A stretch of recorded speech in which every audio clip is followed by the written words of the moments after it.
Hello friends, welcome back to my YouTube channel. ಸ್ನೇಹಿತರೆ, ಇವತ್ತಿನ video ನೋಡ್ತಾ ಹೋದರೆ 6ನೇ ತರಗತಿ ಸೆಕೆಂಡ್ ಚಾಪ್ಟರು ಭಾರತ ನಮ್ಮ ಹೆಮ್ಮೆ. ಸೊ ಇದಕ್ಕೆ ಸಂಬಂಧಪಟ್ಟಂತೆ CTT ಆಗಿರ್ಬೋದು, PST ಆಗಿರ್ಬೋದು, GPST ಆಗಿರ್ಬೋದು ಸ್ನೇಹಿತರೆ. ಸೊ ಎರಡಕ್ಕೂ ಸಹ ಯೂಸ್ ಆಗ್ತಕ್ಕಂಥ ಒಂದು ಇಂಗ್ಲೀಷ್ ಆ್ಯಂಡ್ ಕನ್ನಡ ಎರಡರಲ್ಲೂ ಸಹ ಕೊಡ್ತಕ್ಕಂಥ ಒಂದು ಕ್ವಶನ್ಸ್ ಇದಾಗಿರುತ್ತೆ. ನೋಡೋಣ ಬನ್ನಿ ಯಾವ ರೀತಿ ಇದೆ ಕ್ವಶನ್ಸ್ಗಳಂತ ಹೇಳ್ತಾ. So 6th standard second chapter pride of India ಅಂತಕ್ಕಂಥದ್ದು ಆಗಿರುತ್ತೆ. ಓಕೆ, ಸೊ ಫಸ್ಟ್ ಕ್ವಶನ್ ಈ ರೀತಿ ಇದೆ. ಈ ಕೆಳಗಿನ ಪ್ರಶ್ನೆಗಳಿಗೆ ಕೊಟ್ಟಿರುವ ಆಯ್ಕೆಗಳಲ್ಲಿ ಸರಿಯಾದ ಉತ್ತರವನ್ನು ಆಯ್ಕೆ ಮಾಡಿ. ಭಾರತ ದೇಶಕ್ಕೆ ಇರುವ ವಿವಿಧ ಹೆಸರುಗಳಲ್ಲಿ ತಪ್ಪಾಗಿರುವ ಆಯ್ಕೆ ಯಾವುದು? Incorrect selection of different names for India.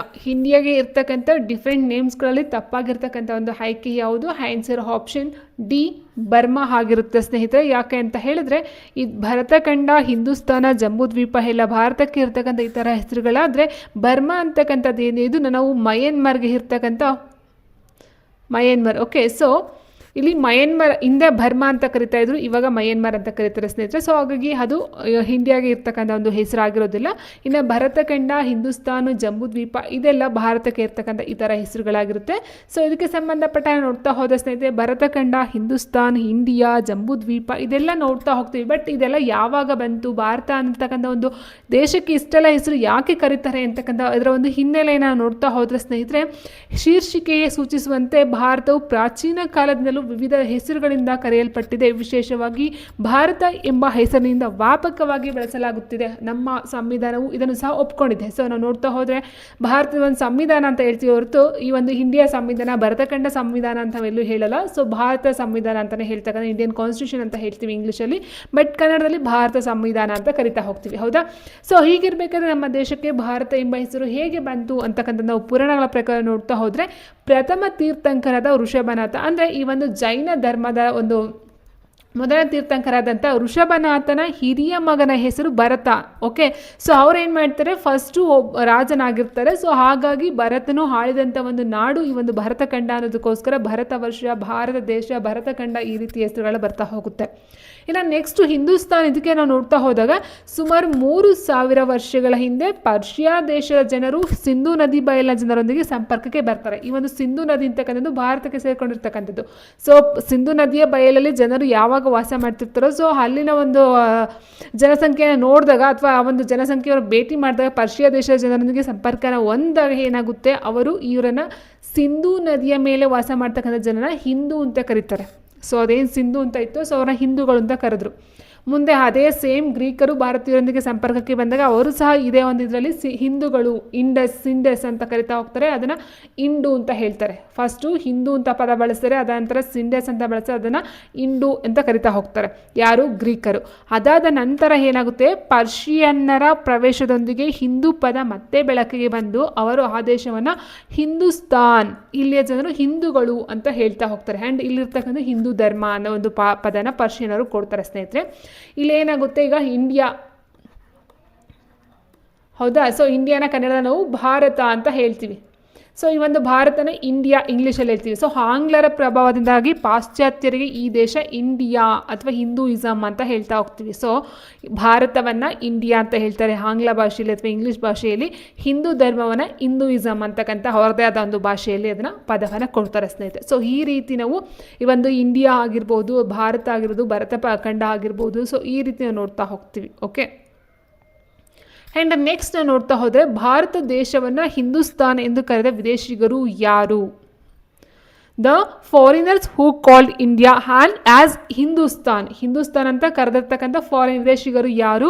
Persians, British, French and ಡಚಸ್ ಅಂತ ಕೊಟ್ಟರೆ. ಸೊ ಈಗ ತಾನೇ ನೋಡಿದ್ವಿ ಸ್ನೇಹಿತರೆ, ಪರ್ಷಿಯನ್ನರು ಅಂತ ನೋಡಿದ್ವಿ. ಹೌದಾ? ಸೊ ಸಿಂಧೂ ನದಿಯ ನಾಗರಿಕತೆಯಲ್ಲಿ ಏನು ಬರುತ್ತೋ, ಸಿಂಧೂ ನದಿಯ ಮೇಲೆ ಜನ ವಾಸ ಮಾಡ್ತಾ ಇದ್ದಾಗ ಅಲ್ಲೇನಾಗುತ್ತೆ, ಈ ಒಂದು ಪರ್ಷಿಯನ್ನರಿಗೂ ಸಿಂಧೂ ನದಿಯ ಜನರಿಗೂ ಸಹ ಸಂಪರ್ಕ ಬೇರ್ಪಟ್ಟಾಗ ಅವ್ರು ಏನು ಮಾಡ್ತಾರೆ, ಈ ಒಂದು ಭಾರತ ಅಥವಾ ಈ ಒಂದು ಅಲ್ಲಿನ ಜನಗಳನ್ನು ಹಿಂದೂಗಳು ಅಂತ ಹೇಳ್ತಾರೆ. ಸೊ ಆನ್ಸರ್ ಆಪ್ಷನ್ 1 ಪರ್ಷಿಯನ್ನರು. ಆ್ಯಂಡು ಸಾಮಾನ್ಯ ಶಕ 1784ರಲ್ಲಿ ಏಸಿಯಾಟಿಕ್ ಸೊಸೈಟಿಯನ್ನು ಸ್ಥಾಪಿಸಿದವರು ಯಾರು? Karl Marx, William Jones, J S Mill, Macaulay. So answer option B William Jones. ಇದ್ರ ಬಗ್ಗೆ ಎಕ್ಸ್ಪ್ಲನೇಷನ್ ಕೊಡ್ತೀನಿ ಸ್ನೇಹಿತರೆ.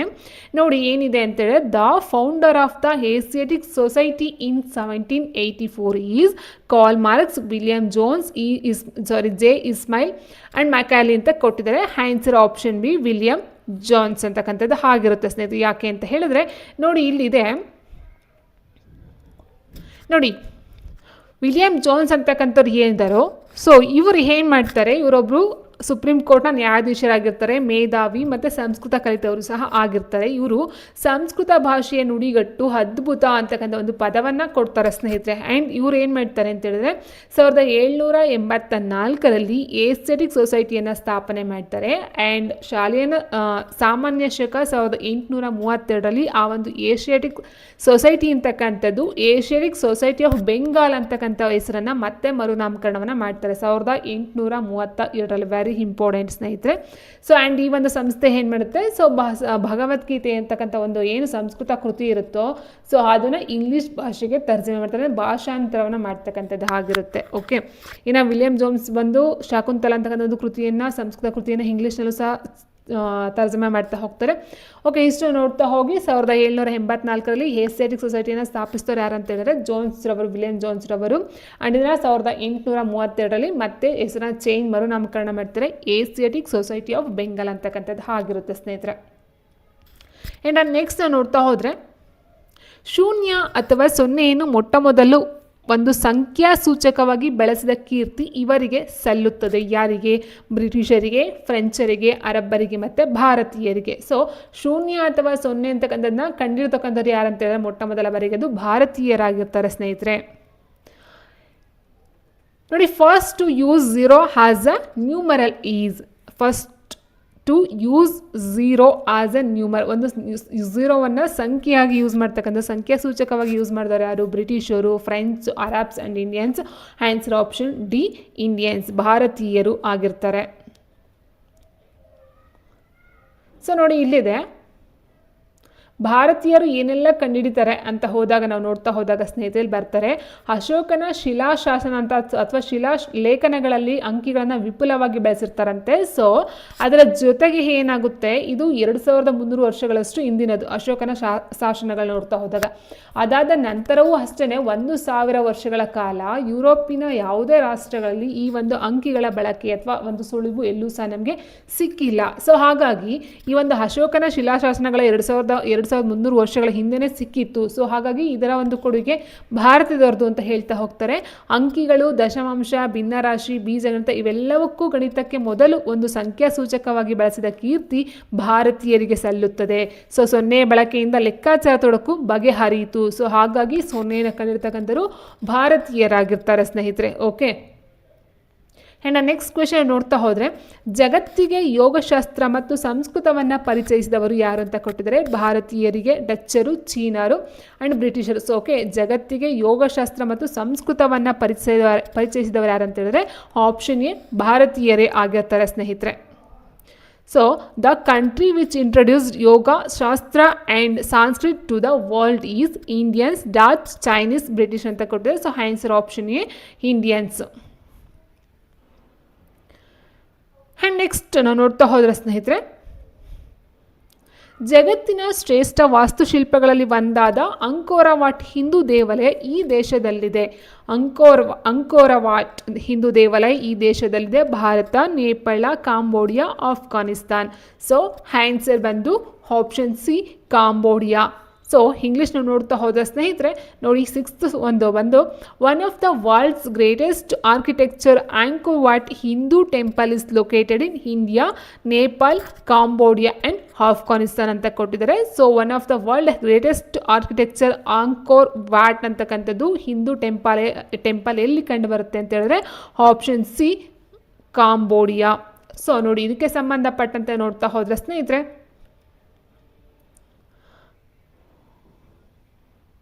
ನೋಡಿ ಇಲ್ಲಿದೆ, ಆಂಕೋರ್ ವಾಟ್ ಹಿಂದೂ ದೇವಾಲಯ ಅಂತಕ್ಕಂಥದ್ದು ನೋಡಿ, ಬೌದ್ಧ ಮತ ಮತ್ತು ಹಿಂದೂ ಸಂಸ್ಕೃತಿ ದಕ್ಷಿಣ ಏಷ್ಯಾದ ವಿವಿಧ ದೇಶಗಳಿಗೆ ಹಬ್ಬಿದ್ದು ಕಾಂಬೋಡಿಯಾದ ಆಂಕೋರ್ ವಾಟ್ ಎಂಬಲ್ಲಿ ಭವ್ಯ ಹಿಂದೂ ದೇವಾಲಯವು ಜಗತ್ತಿನಲ್ಲಿಯೇ ಶ್ರೇಷ್ಠ ವಾಸ್ತುಶಿಲ್ಪಗಳಲ್ಲಿ ಒಂದಾಗಿದ್ದು ಆ್ಯಂಡ್ ಜಾವಾದ ಬೋರ್ಬೋದರ್ ಎಂಬಲ್ಲಿ ಜಗತ್ ಪ್ರಸಿದ್ಧ ಬೃಹತ್ ಬೌದ್ಧ ದೇವಾಲಯ ಇದೆ. ಓಕೆ, ಸೊ ಕಾಂಬೋಡಿಯಾದ ಆಂಕೋರ್ ವಾಟ್ ಎಂಬಲ್ಲಿ ಹಿಂದೂ ದೇವಾಲಯ ಕಂಡು ಬರುತ್ತೆ. ಜಾವಾದ ಬೋದರ್ ಅಂತಕ್ಕಂಥ ಒಂದು ಜಗತ್ ಪ್ರಸಿದ್ಧ ಒಂದು ಬೌದ್ಧ ದೇವಾಲಯ ಕಂಡು ಬರ್ತಕ್ಕಂಥದ್ದು ಆಗಿರುತ್ತೆ. ಸೊ ಇಲ್ಲಿದೆ ನೋಡಿ ಬೌದ್ಧ ದೇವಾಲಯ, ದಿಸ್ ಒನ್ ಇಸ್.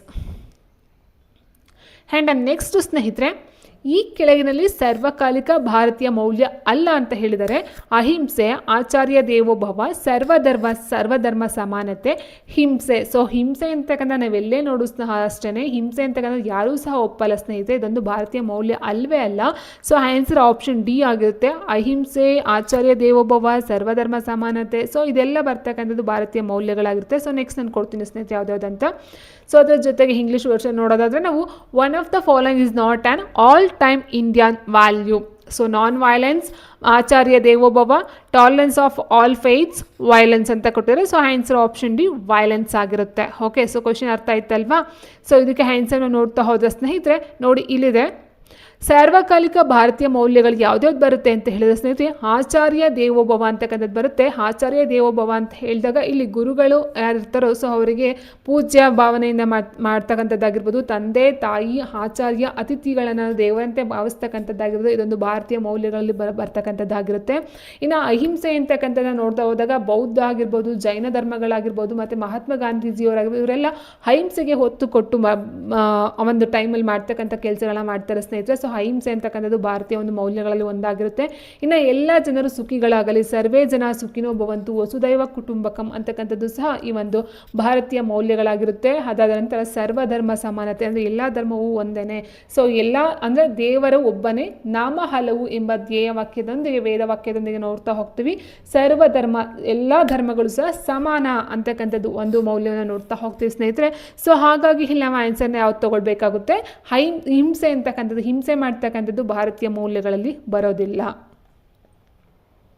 ಇನ್ನು ನೆಕ್ಸ್ಟ್ ನಾವು ನೋಡ್ತವ್ರೆ ಶಕುಂತಲಾ ಸಂಸ್ಕೃತ ನಾಟಕವನ್ನು ಇಂಗ್ಲಿಷ್ಗೆ ಅನುವಾದಿಸಿದವರು ಯಾರು? Kalidasa, Karl Marx, WC Banerjee, William Jones. ಸ್ನೇಹಿತರೆ ನಾವು ಆಲ್ರೆಡಿ ನೋಡಿದ್ವಿ.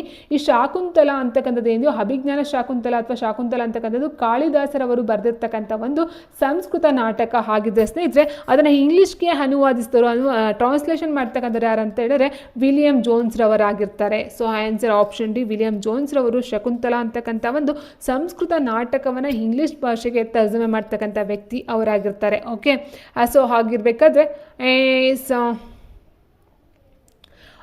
he translate the Sanskrit play Shakuntala into ಇಂಗ್ಲಿಷ್ಗೆ ಶಕುಂತಲಾ ಒಂದು ನಾಟಕವನ್ನು ಟ್ರಾನ್ಸ್ಲೇಟ್ ಮಾಡ್ತಕ್ಕಂಥವ್ರು ಯಾರಂತ ಹೇಳಿದೆ ಸ್ನೇಹಿತರಲ್ಲಿ, Kalidasa is a writer in Sanskrit. So ಇದನ್ನು ಇಂಗ್ಲೀಷ್ ಭಾಷೆಗೆ ಟ್ರಾನ್ಸ್ಲೇಷನ್ ಮಾಡಿರ್ತಕ್ಕಂಥ ವಿಲಿಯಂ ಜೋನ್ಸ್ ರವರು, ಆಪ್ಷನ್ ಡಿ ಆಗಿರುತ್ತೆ. ಸೊ ಇದನ್ನ ಆಲ್ರೆಡಿ ಇದಕ್ಕೆ ಸಂಬಂಧಪಟ್ಟ ಕೊಟ್ಟಿದ್ದೀನಿ. ಯಾವಾಗ ಅಂತ ಹೇಳಿದರೆ ವಿಲಿಯಂ ಜೋನ್ಸ್ ರವರು ಒಂದು ಏಟಿಕ್ ಸೊಸೈಟಿಯನ್ನು ಸ್ಥಾಪನೆ ಮಾಡ್ತಾರೆ, ಸಂಸ್ಥೆಯನ್ನು ಸ್ಥಾಪನೆ ಮಾಡ್ತಾರೆ. ಸೊ ಅಲ್ಲಿ ನಾನು ಎಕ್ಸ್ಪ್ಲನೇಷನ್ ಕೊಟ್ಟಿದ್ದೀನಿ. ಸೊ ಹಾಗೆ ಇಷ್ಟು ಕ್ವಶನ್ಸ್ ಬಂದು ಚಾಪ್ಟರ್ 2 ಪ್ರೈಡ್ ಆಫ್ ಇಂಡಿಯಾ ಅಂತಕ್ಕಂಥ ಒಂದು ಚಾಪ್ಟರ್ನ ಮೇನ್ ಹೈಲೈಟ್ಸ್ ಆಗಿರುತ್ತೆ ಸ್ನೇಹಿತರೆ. ಸೊ ಇದರ ಒಂದು ನಿಮಗೆ ಕನ್ನಡ ವರ್ಷನಲ್ಲಿ ಕಂಪ್ಲೀಟ್ ಚಾಪ್ಟರ್ ಬೇಕಂದರೆ ಅದು ಸಹ ನಾನು ಅಪ್ಲೋಡ್ ಮಾಡಿದ್ದೀನಿ. ಸೊ ಅದನ್ನು ಸಹ ನೋಡಬಹುದು. ಇದು ಬೇಸಿಕ್ಕಾಗಿ ಕ್ವಶನ್ಸ್ MCQsಗಳ ಮೇಲೆ ಮಾಡಿರ್ತಕ್ಕಂಥ ಒಂದು ಟಾಪಿಕ್ ಆಗಿರುತ್ತೆ. ನಿಮಗೆ ಇಷ್ಟು ಇಡೀ ಟಾಪಿಕ್ಗೆ ಬೇಕಂದರೆ ಅದು ಸಹ ನಾನು ಕ್ಲಾಸನ್ನು ಓದ್ಕೊಟ್ಟಿದ್ದೀನಿ. ಸೊ ಅದನ್ನು ಸಹ ನೀವು ಚೆಕ್ ಮಾಡ್ಕೊಳ್ಬಹುದಾಗಿರುತ್ತೆ.